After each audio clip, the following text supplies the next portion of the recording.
Bom, companheiros, nós temos o nosso objetivo com a análise de hoje é colocar bem às claras, se for possível, né, se nós conseguirmos, alguns aspectos da situação política que são muito importantes, particularmente para definir uma política correta para o partido no próximo momento, que é um momento bastante importante da evolução da crise política nacional e do golpe.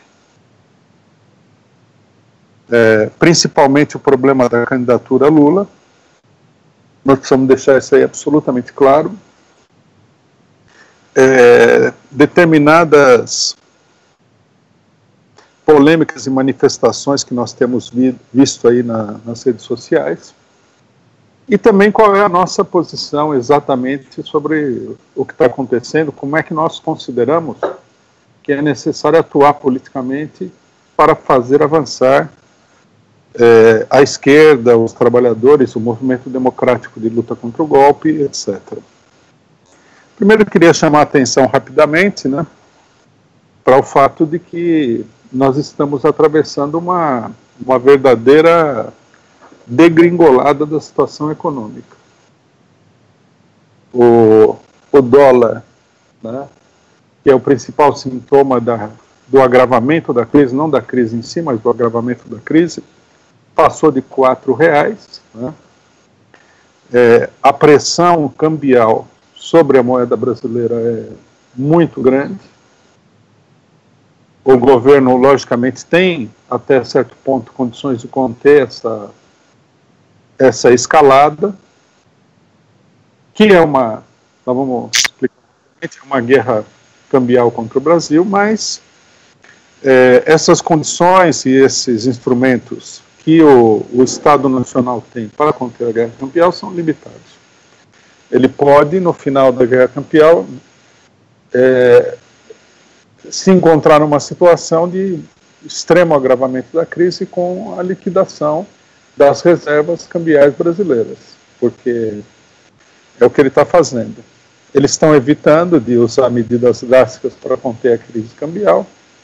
Num certo sentido, eles estão deixando o dólar evoluir de uma maneira mais gradativa, né? Porque se não houvesse nenhuma contenção, isso aí já teria explodido, como na Argentina, como na Venezuela e em outros países. Nós temos uma situação como essa, né? Bom, os porta-vozes dos especuladores financeiros internacionais, que eles chamam de maneira carinhosa de o mercado, né? Eles já deram o recado de que, se não ganhar o candidato deles, tá? Veja que como é interessante uma eleição democrática, né? Se não ganhar o candidato deles, dos especuladores, a situação do país vai piorar. Nós temos que entender, em primeiro lugar, que isso daí não é uma análise do desenvolvimento da situação, mas é uma ameaça e uma chantagem contra a economia nacional e contra o povo brasileiro. Não é apenas uma chantagem, quer dizer, que eles estão ameaçando de fazer aquilo que eles apresentam como uma coisa inevitável, tá? Como que é uma tentativa descarada, clara, de controlar as eleições nacionais. Ou vocês elegem o nosso candidato, ou nós vamos levar o país à ruína. O que pode acontecer aqui, né? Nós estamos vivendo, desde o golpe, né, uma situação um pouco paradoxal, que é a seguinte. De um lado, a situação piora todo dia, né, e piora particularmente para a esquerda. Do outro lado, o otimismo da esquerda cresce todo dia. Então, você fica, né, meio confuso com relação a esse tipo de desenvolvimento, que um é totalmente, evolui num sentido totalmente oposto ao outro, né? E nós aparecemos aqui, quando nós procuramos fazer uma análise realista, como sendo um partido super pessimista. Embora nós tenhamos angariado aí um certo respeito, porque o nosso pessimismo, entre aspas, mostrou-se correto em diversas oportunidades, mais do que correto, mostrou que o resto tudo era uma grande fantasia. Bom, Os especuladores, dependendo da evolução da situação, eles têm condições de produzir no Brasil uma crise financeira. Na realidade, eles já estão produzindo essa crise, mas eles podem levar a uma quebra financeira do país integral, né? Aí alguém perguntaria, mas por que eles vão fazer isso daí? Eles já fizeram isso em vários países, né? Um dos casos mais famosos foi a crise asiática, que foi utilizada na época, né, muita gente não sabe, para quebrar a economia de países como a Coreia do Sul. A Coreia do Sul, que é uma plataforma exportadora, né, desde o final da guerra, desde a época da Guerra da Coreia também, né, país que sofreu uma enorme revolução, realizou uma enorme revolução, transformou-se numa plataforma exportadora e criou indústrias nacionais, muito parecido com o Brasil, né, que tem grandes indústrias do capital nacional, que são associadas com o imperialismo, e que eram conhecidas na Coreia como chaebols.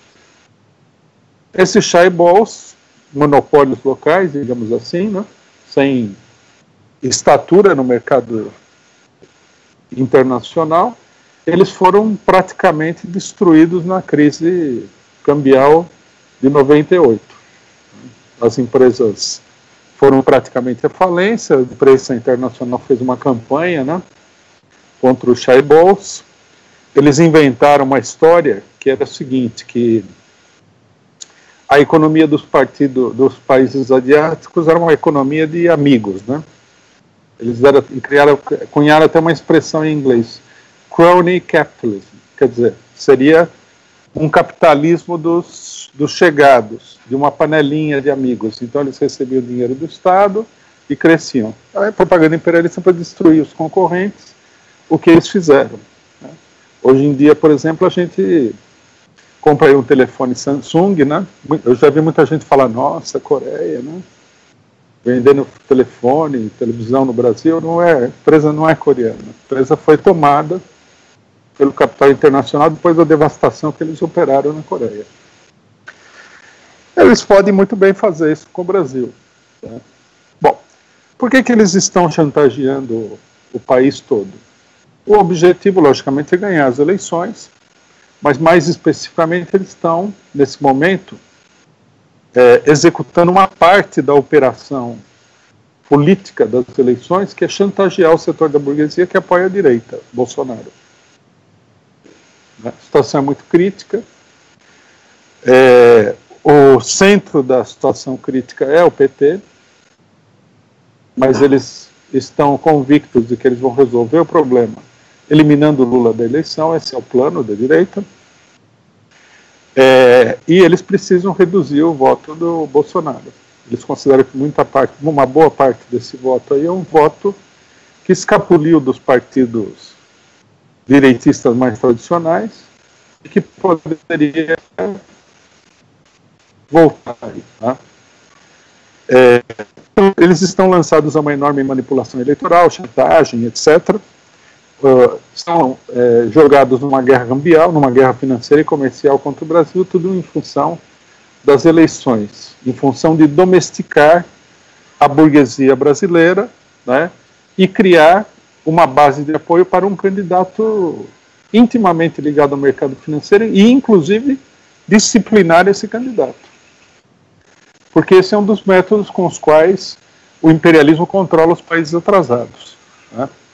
Por exemplo, as políticas de austeridade dos governos neoliberais, que foram feitas na Argentina e em outros países, elas foram a sequência de uma política que a gente poderia chamar de catastrófica, né?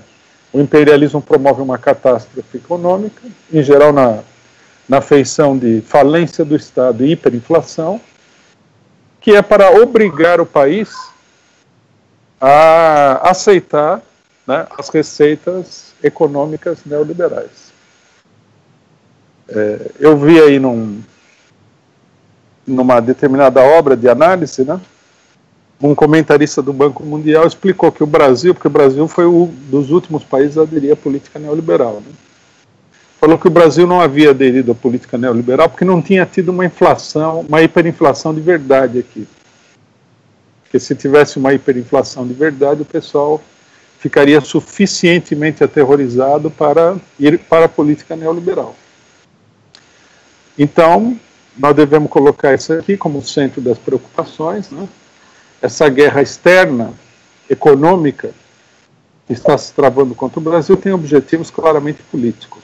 Quer dizer, controlar os setores políticos nacionais todos. Vocês imaginem, por exemplo, qualquer governo que assume aí, né, e recebe algum representante no mercado financeiro internacional e ele fala, vamos levar o país à falência, se você não fizer a reforma da Previdência, um ajuste fiscal assim assado, pá.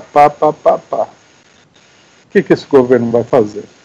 É uma declaração de guerra, o governo não tem como levar adiante essa guerra comercial, logicamente que vai capitular. Nem tem também grande interesse, mas mesmo que tivesse, né, iria ser esmagado pela política de guerra comercial.